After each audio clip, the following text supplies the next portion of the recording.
નમસ્કાર, હું કૃષ્ણા.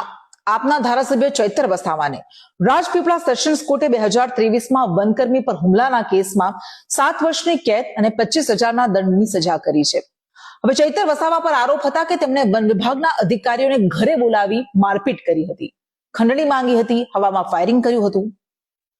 હવે ચૈતર વસાવા હાઈકોર્ટમાં જશે, પણ તેમનું ધારાસભ્ય પદ તો રદ થઈ ગયું, કારણ કે 2 વર્ષથી વધુની સજા છે, જેમ રાહુલ ગાંધી સાથે થયું હતું.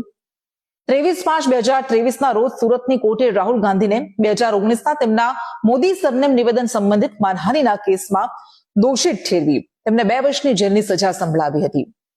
હવે Representation of the People Act 1951ની કલમ મુજબ જો કોઈ સાંસદ કે ધારાસભ્યને 2 વર્ષ કે તેથી વધુની સજા થાય તો તે વ્યક્તિની સદસ્યતા અયોગ્ય ઠરે છે. પણ ચૈતર વસાવા આ એક્શનથી બચવા કે પછી ભવિષ્યના આગામી કોઈ એક્શનથી બચવા માટે એક નિર્ણય લઈ શકે છે. એ છે ભાજપમાં જોડાવાનો, પાર્ટી વિથ ડિફરન્સમાં જોડાવાનો, જેમ હાર્દિક પટેલે કર્યું.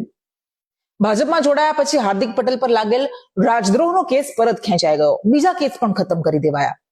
ભાજપ સામે જ લડ્યા હતા અને હવે આજે ભાજપમાંથી ધારાસભ્ય છે.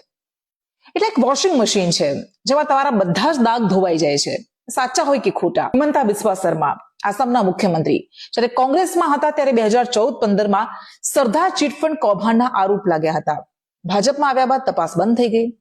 મુકુલ રોય છે, શુવેન્દુ અધિકારી છે, મહારાષ્ટ્રના નારાયણ રાણે છે, જ્યોતિરાદિત્ય સિંધિયા કેન્દ્રીય મંત્રી, જેમના પર 9 સિંચાઈ પ્રોજેક્ટમાં કૌભાંડના આરોપ હતા. 2020માં એમપીમાં કોંગ્રેસને તોડ્યા બાદ ભાજપમાં આવ્યા બાદ વોશિંગ મશીનમાં ધોવાઈ ગયા અને કેન્દ્રીય મંત્રી પણ બની ગયા. મહારાષ્ટ્રના પૂર્વ નાયબ મુખ્યમંત્રી અજીત પવાર છે, જેમનું જાન્યુઆરીમાં નિધન થયું. તેમના પર ભ્રષ્ટાચારના ખૂબ બધા આરોપો હતા, ગંભીર આરોપ હતા. ભાજપે આરોપ લગાવ્યા હતા, પણ ભાજપ સાથે સરકાર બનાવી ડેપ્યુટી સીએમ બની ગયા.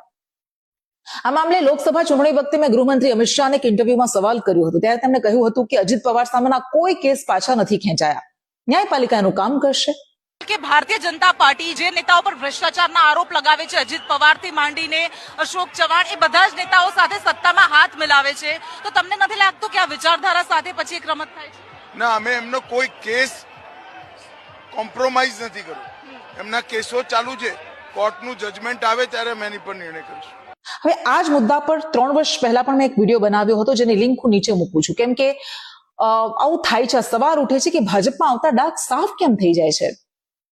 હવે ઘણા કહેશે કે કાર્યવાહી તો ન્યાયપાલિકા કરે છે, જ્યુડિશરી કરે છે, તો પછી ભાજપમાં આવેલા એવા કેટલા નેતાઓ છે જેમની સામે કાર્યવાહી થઈ હોય, તેમનું સભ્યપદ રદ થયું હોય અને તેમની જેલમાં મોકલાયા હોય. નમસ્કાર.